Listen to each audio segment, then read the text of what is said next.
I'm talking about waste, keeping your feet on the ground. I mean, like, keeping your feet on the ground, and I'm talking waste, but in a different way. Hey, you've come to the right place where I share with you what it is that you need to know about the value of growing your own food.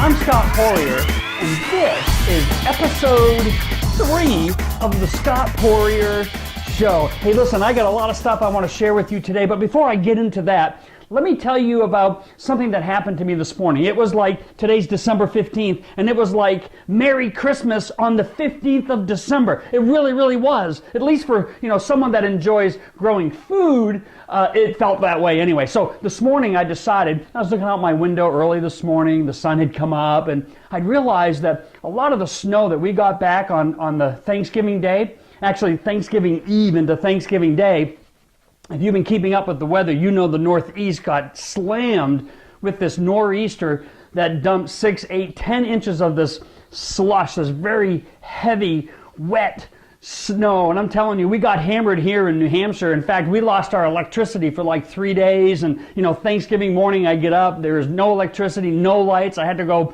start up my generator and plug it into the house just to get some heat in the place, and no way of cooking our Thanksgiving turkey.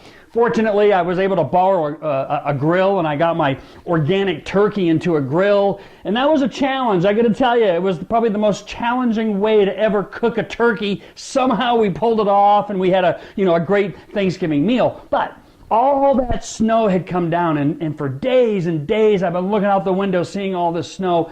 Well, we had quite a bit of rain last week. It was a cold rain, 35 degrees cold kind of rain, so things were melting really, really slowly. But this morning it dawned on me when I looked out the window, like 80% of the snow had sort of just receded away, and I could see a lot of my garden, and I thought, I really need to get out there, because when that snowfall had happened Thanksgiving Eve and all that, I knew I was in trouble with my black raspberries, okay? Actually, my blackberries, I should say. That snow was so heavy that my vines had basically collapsed in on themselves, and it's my fault. I just didn't take the time to really support them properly. I just did a whole lot of other things, but didn't quite get to that yet, and I knew, oh no, heavy snow and blackberry vines not well supported are not going to survive. But I thought, now I'm going to get out there and just take a good look now that the snow is gone. Well, the long story short is I get out there and I'm like, yeah, a lot of the vines were down, but I could tell that they weren't broken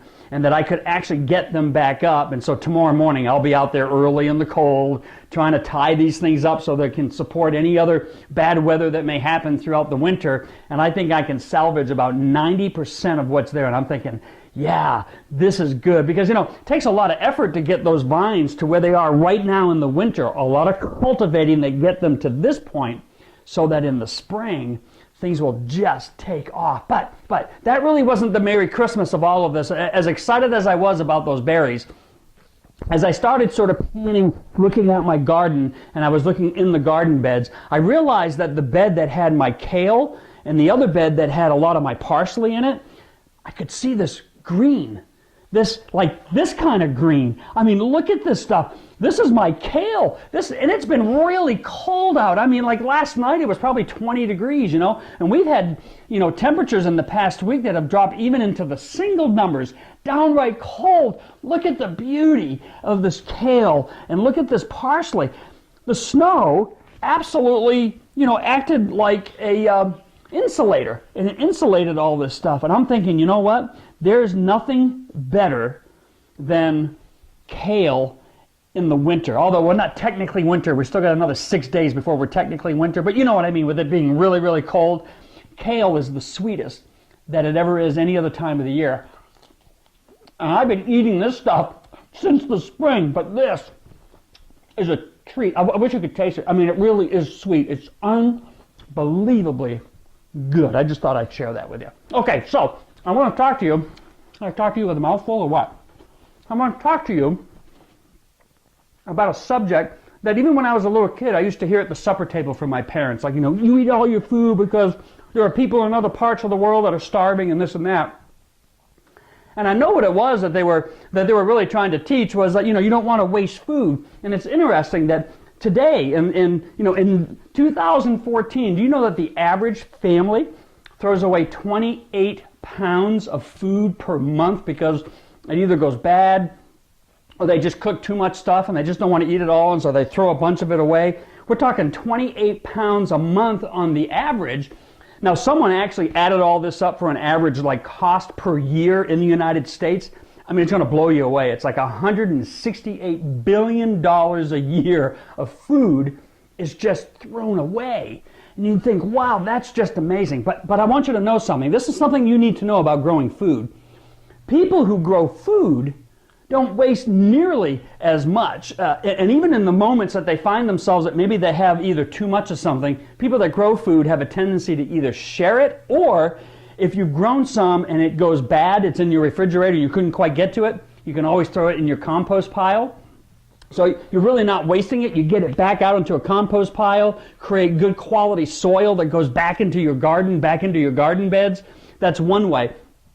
The other thing too, there's a psychology to growing some of your own food, that when you get out there and you work the soil and you work those plants, man, you don't want to just throw this stuff away. You're more inclined to eat the stuff that you grow. And for those of you that have children, I'm telling you, one of the best things you can teach your kids about not wasting food, teach them how to grow food. Get them out in the garden with you. Get a little ownership on their behalf for them to really be a part of that growing experience, and you will be amazed how much your kids will eat stuff out of the garden and not just throw it away.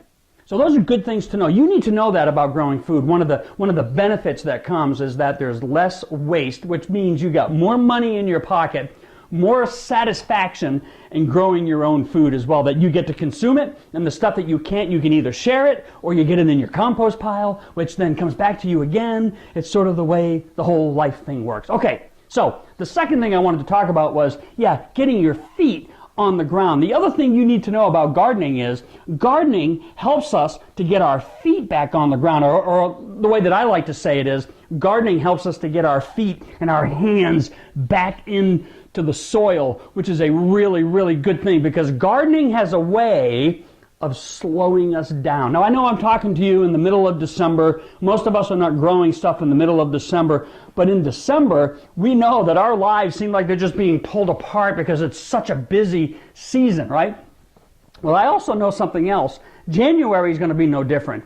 February is going to be no different. July is going to be no different. It's just the reality that our lives seem like they're always busy. There's always something competing for our time. And I know that there are people who have said, gardening, it just takes too much time and there's just too much commitment. I get too much other stuff going on. And I'm saying, wait a minute, no. Gardening helps to get your feet back on the ground because it'll slow you down enough, or I think the benefit of gardening and slowing things down will actually make you a more productive, deliberate human being who will pick and choose the things in life that really matter. Gardening has a way of recalibrating us. We have a way of getting back to the soil when we slow things down and we begin to actually think about those things that are the most valuable things to us, whether if it's family, our health, friendships, whatever it is. It'll slow us down enough to say, these are the things that really, really matter. So you need to know that also about gardening, that it gets us back to the soil so that we can slow our lives down enough so that we can actually be more effective, productive people. Okay, now the last thing I wanted to talk to you about was waste, again, but not this kind of waste like throwing food away. I'm talking about the other reality of what gardening does to us. It gets us outside. It gets us moving, right? It gets us to eat better quality food. And because we're moving, it's actually like a form of exercise. At some point that you're out there and you're picking things up and you're moving and you're pulling and you're hauling and all that kind of stuff, that all of a sudden you realize your waste is also going away, which is actually a good thing that you want, right? You want the waste to get smaller. I'm telling you, we need to be out in the soil so we can eat stuff like this, so that we can get our feet back on the ground, so that we can become healthier, having our waste just slowly going away. All right, question of the day. Here's what I want to ask. what green, what's your favorite green? You know, like whether if it's kale or if it's parsley or spinach or chard or whatever it is. What favorite green do you like to grow? And if you're not growing greens, why? Okay?